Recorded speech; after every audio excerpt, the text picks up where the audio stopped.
children, welcome back to today's music class. Hi, I am Bhagyashri Chavan, your music teacher. Today I am going to teach you राग भूप बंदिश. Last period में मैंने आपको सरगम गीत सिखाया था, याद है? सरगम गीत हमारा कंप्लीट हुआ है. अब सरगम गीत के बाद राग भूप में बंदिश आता है. राग भूप में बंदिश का मतलब कि इस राग के स्वरों में शब्दों का रचना किया होता है. जैसे कि हमने सरगम गीत में देखा था, सरगम गीत में सिर्फ सरगम होते हैं, मतलब जो नोट्स है वो नोट्स होते हैं, वहां पे शब्द नहीं होते. लेकिन बंदिश जो होता है वो राग के जो सुर होते हैं उन्हीं में जो शब्द होते हैं उनकी रचना होती है. अब आज मैं आपको राग भूप का बंदिश सिखाने वाली हूँ. स्क्रीन पे देखो, ये जो बंदिशें होती है ये बंदिशें मोस्टली ब्रिज भाषा में और हिंदी भाषा में होती है. और ये जो सभी वर्णन जो होते हैं वो सभी वर्णन कृष्ण के लीलाओं पर आधारित होता है. जितने भी कृष्ण के लीलाएं हैं उन्हीं पर ये राग में जो गीत होता है वो उनकी रचना करते हैं. लख छवि सावरिया की, सावरिया हम किसे कहते हैं? कृष्ण को कहते हैं. लख छवि सावरिया की, मोरी मति भई बावरिये दैया. मोरी मति, मति मतलब मेरा जो सोच है वो क्या हो गया? बदल गया. और इसलिए मैं कैसे हो गई हूँ? बावरी. ये कौन कह रहा है? ये गोपी कह रही है. और जो कृष्ण है उसका यहाँ पे वर्णन है. मोर मुकुट पीतांबर सोहे, कुंडल झलकत कानन में. कुंडल मतलब कान के जो बाली होती है वो, और मोर मुकुट, कृष्ण के मुकुट में क्या होता है? मोर. मोर मुकुट पीतांबर सोहे. कुंडल मतलब कान, कान में जो कुंडल होते हैं वो जो कान के बाली होती है वो कैसे है? झलकत है. मोरी मति भई, ये सब देख के मेरी मति क्या हो गई? भई, पागल सी हो गई और मैं बावरी हो गई. इस तरह से कृष्ण का वर्णन इस गीत में होता है. लेकिन ये जो गीत होता है वो राग भूप के ही सुरों में होता है. जितने राग भूप के सुर है उन्हीं में ये इसकी रचना होती है. राग भूप के स्वर आपको याद है? कितने सुर होते हैं राग भूप में? 5. कौन से? सा रे ग प ध सा, सा ध प ग रे सा. ये मैंने लास्ट पीरियड में आपको सिखाया है. हमने सरगम गीत में भी देखा है. यही इन्हीं स्वरों में सरगम गीत की भी रचना होती है. इसमें 2 सुर हमने क्या देखा है कि नहीं है. कौन से नहीं है? म और नी. म और नी यहाँ पे कहीं पे भी आपको दिखाई नहीं देगा. इनको वर्ज किया है. वर्ज मतलब निकाला है. इस तरह से बंदिश इसमें होती है, राग भूप बंदिश. जैसे मैं गाती हूँ मेरे पीछे ही आपको गाना है, प्रॉपरली सुनना है. प्रॉपरली आपको एक बार सुनना है. लख छवि सा, लख छवि सावरिया की. इस तरह से पहली लाइन है. इसके सिर्फ मैं आपको थोड़ा सा नोटेशन भी सिखाने वाली हूँ क्योंकि इसके पीछे जो राग भूप के स्वर होते हैं वो भी आपको पता होनी चाहिए. सिर्फ सा सा रे ध, लख छवि, लख छवि सा सा रे ध सा ग रे, लख छवि सावरिया. सा सा रे ध सा ग रे, लख छवि सावरिया.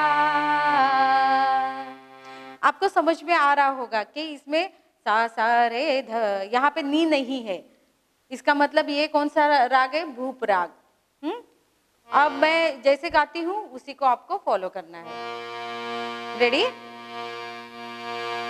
सा सा रे ध सा ग रे ग रे।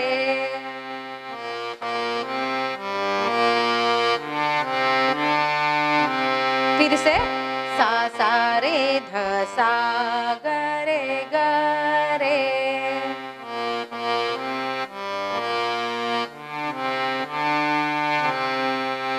लख छबि सावरिया।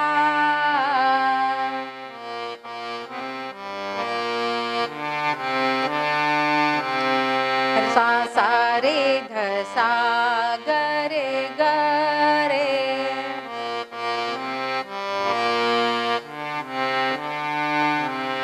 लख छबि सावरिया।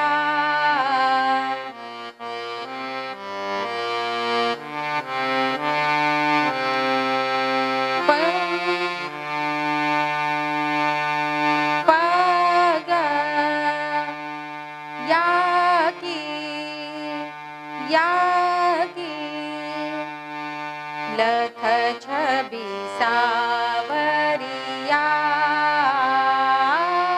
की। ग रे प ग या की।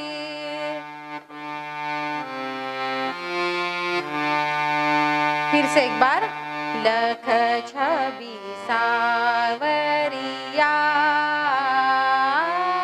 की।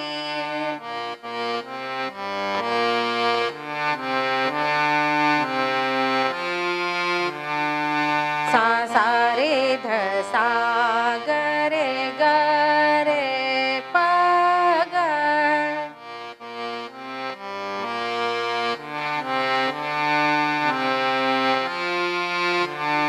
लख छबि सावरिया की।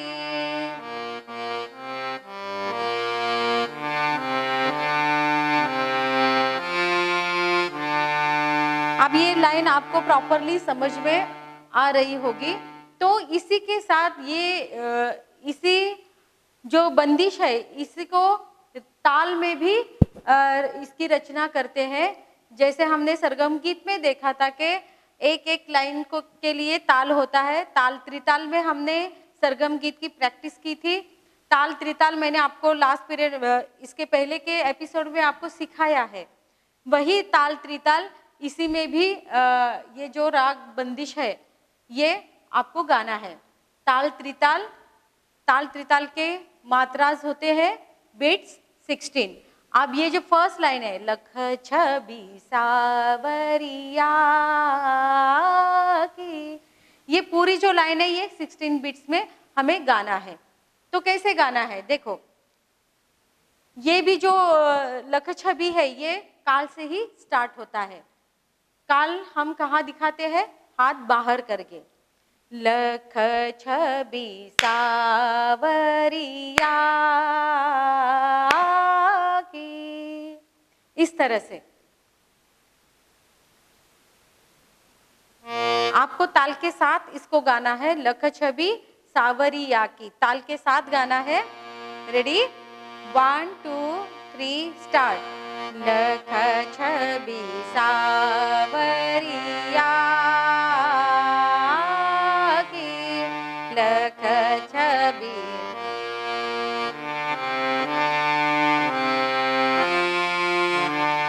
लख छबि सावरिया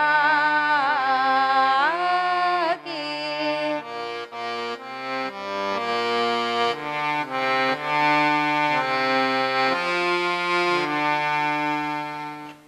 अब सेकेंड लाइन, मोरी मति भई बावरिये दैया।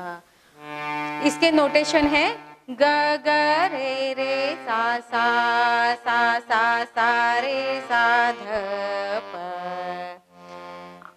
आपको गाना है ग ग रे रे सा सा सा सा सा रे सा ध प। ग ग ग ग रे सा सा सा, मोरी मती भई सा सा रे सा ध प,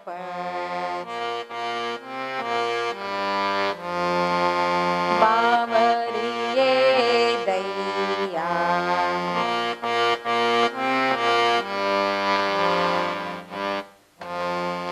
मोरी मती भई बावरिये दैया,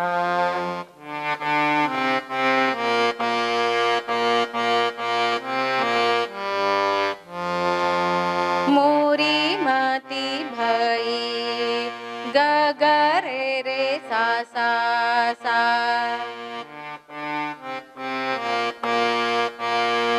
बावरिये दैया,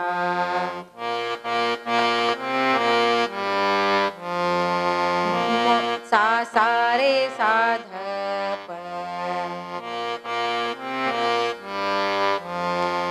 लख छवि सावरिया की,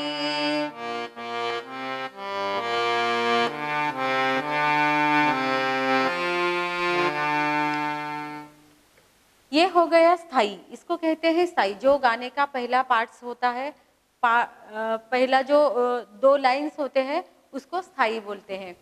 लख छवि सावरिया की, मोरी मती भई बावरिये दैया, इसको कहते हैं स्थाई। अब हम पूरा स्थाई फिर से गाएंगे। रेडी? 1, मुझे फॉलो करना है। लख छवि सावरिया की,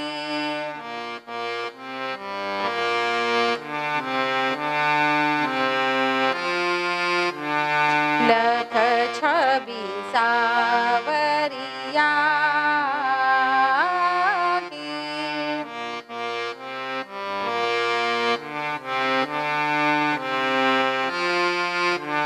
मोरी मती भई बावरिये दैया,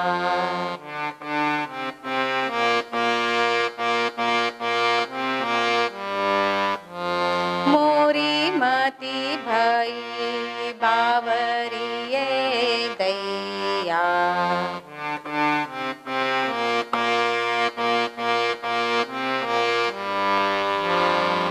लख छवि सावरिया की,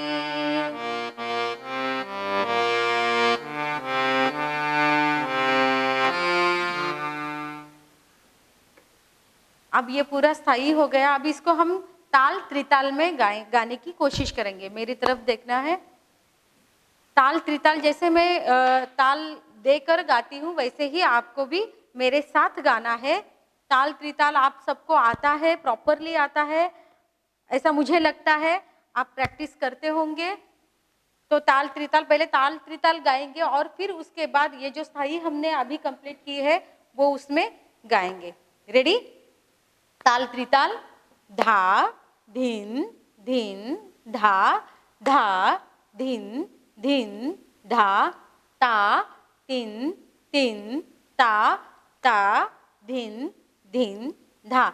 ये ताल त्रिताल हमें पता है, मैंने आपको सिखाया है और आपको आता भी है। अभी इसी में ये जो हमने अभी राग भूप का बंदिश सीखा है, तो वही स्थाई, सिर्फ स्थाई सिखाया मैंने आपको, तो वही स्थाई इसमें कैसे गाते हैं मेरे साथ गाने की कोशिश करना है। देखो, मैं हारमोनियम नहीं बजा सकती, मैं आपको सिर्फ ताल के साथ कैसे गाते हैं ये बताऊंगी। ठीक है? अब ये जो लख छवि है ये कहाँ से स्टार्ट होता है? काल से स्टार्ट होता है। काल कैसे दिखाते हैं हम? हाथ बाहर करके, धा धिन धिन धा, धा धिन धिन धा। कहाँ से स्टार्ट होता है? बाहर। ये इसको काल कहते हैं। लख छवि सावरिया की। देखा? फिर से एक बार। लख छबी सावरिया की। ये जो लाइन है ये पूरा कितने बिट्स में आता है? 16 बिट्स में। ताल त्रिताल कितने बिट्स का है? 16 बिट्स का।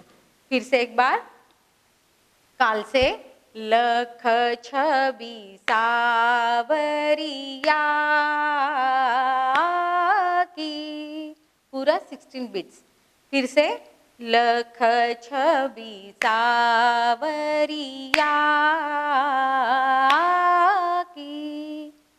अब सेकेंड लाइन भी कहाँ से स्टार्ट हो गया? अगर ये 16 बिट होने के बाद हमने कहाँ से स्टार्ट किया था? काल से स्टार्ट किया था। तो हम वापस कहाँ पे आ गए?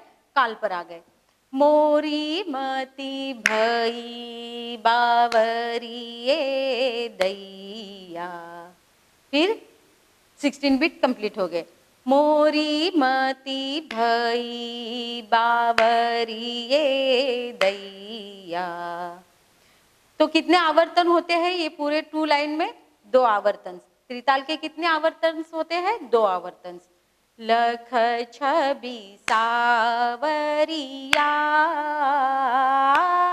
की, मोरी मती भई बावरिए दैया। मोरी मती भई बावरिए दैया। लख छबी सावरिया की। इस तरह से ये कंप्लीट हो गया स्थाई। अब हारमोनियम के साथ आपको स्थाई कंप्लीट करनी है ताल देकर। मैं आपको हारमोनियम का साथ दूंगी, ठीक है? रेडी? 1 2 3 स्टार्ट।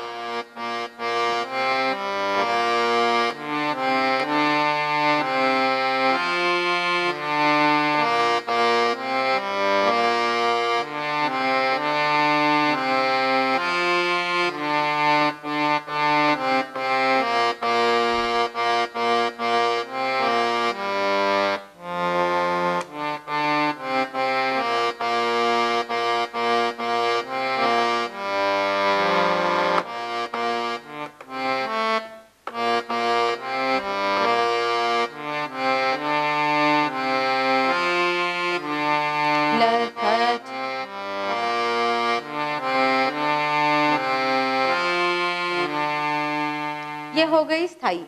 अब अंतरा, स्क्रीन पे देखो। अंतरा,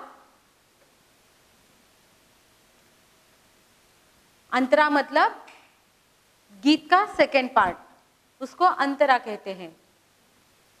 ये जो बंदिशें होती है इसमें स्थायी और अंतरा ये 2 ही पार्ट्स होते हैं। जैसे कि गाने में जो भी हम गाना देखते हैं, फिल्मी सॉन्ग या कोई, उसमें स्थायी होती है फर्स्ट और बाद में स्टांजास होते हैं। वैसे इसमें नहीं होता, इसमें सिर्फ स्थायी और अंतरा होता है। देखो अंतरा। मोर मुकुट पीतांबर सोहे, मोर मुकुट पीतांबर सोहे, कुंडल झलकत कानन में, कुंडल झलकत कानन में, मोरी मती भई बावरिए दैया। मोरी मती भई बावरिए दैया। लख छबी सावरिया की। जैसे कि अंतरा खत्म होने के बाद लख छबी जो साई का फर्स्ट लाइन है वो फिर से एक बार रिपीट करना होता है, क्योंकि पूरा जो गीत है उसको कंप्लीट करना है। और उसके बाद तिहाई मैंने बताया है, सरगम गीत के टाइम पर तिहाई लेनी होती है। तिहाई मतलब जो भी फर्स्ट लाइन है उसका हाफ पार्ट। लख छबी सावरी, लख छबी सावरी, लख छबी सावरिया की। इस तरह से तिहाई लेकर जो भी बंदिश हम गा रहे हैं वो कंप्लीट हो जाता है। अब अंतरा देखो। मोरा मोरा मुकुट, इसके नोट्स है, इसके नोट्स है सा धा प ग रे, मोरा मुकुट सा धा प ग रे,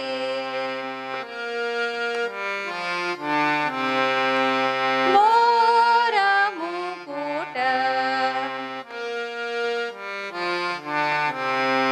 सा धा प ग रे, मोरा मुकुट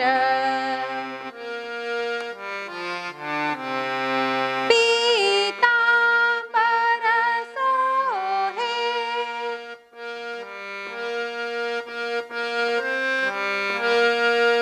सा, इसके नोट्स है सा ध सा रे ध सा,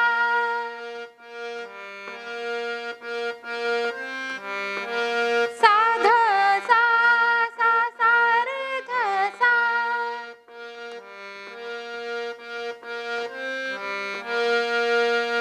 पी पीतांबर सोहे,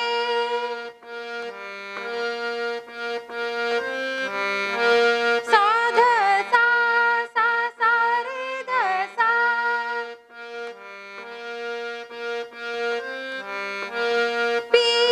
पीतांबर सोहे,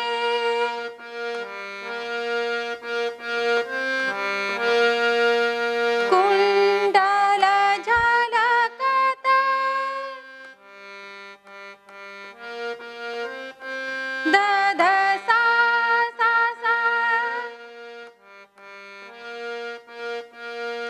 कुंडल द ध ध सा, रे ध सा, कुंडल झलकत,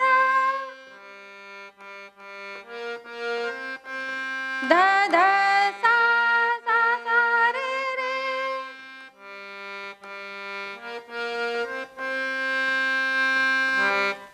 कानन में सा रे ग रे सा ध प, कानन में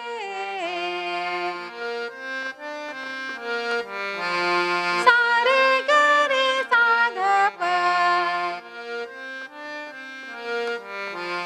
कानन में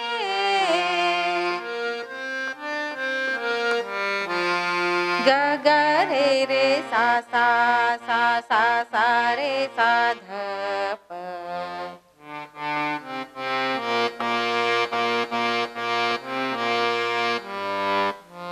मोरी मति भई बावरी दैया,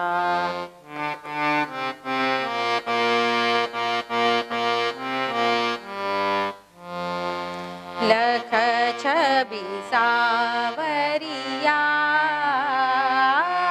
की,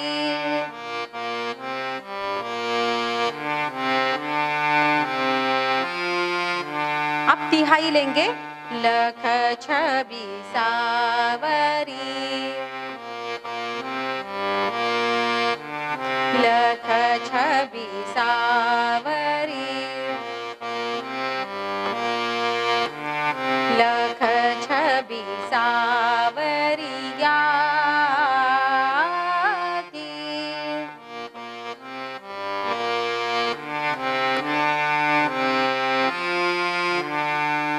अब फिर से अंतरा एक बार पूरा गाएंगे, मोरा मुकुट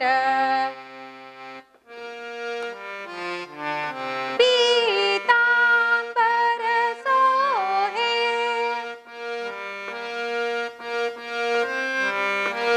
कुंडल झलकत, कानन में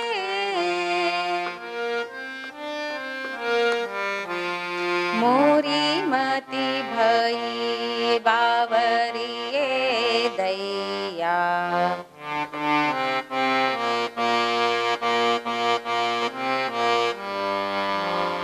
लख छवि सावरिया की।